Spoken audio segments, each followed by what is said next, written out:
racing. It's getting good to see that everybody's doing okay. All right, here we go. Adam Price, Indiana resident, white Camaro in left-hand lane. It's a 98 model. Tim Martin is driving the 2010 orange one in the right-hand lane. That's the Summit lane. He's out of South Carolina, traveling a long way to be here at the LSA.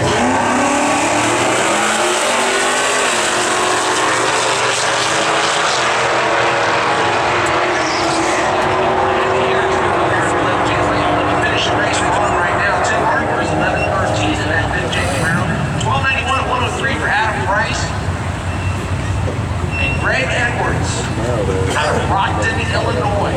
That's the Hugger Orange 2002 Camaro. That's a twin turbo model in the left-hand lane. This car has been in the mid-8s before, but he's always experiencing traction problems. It's either hit or miss for him.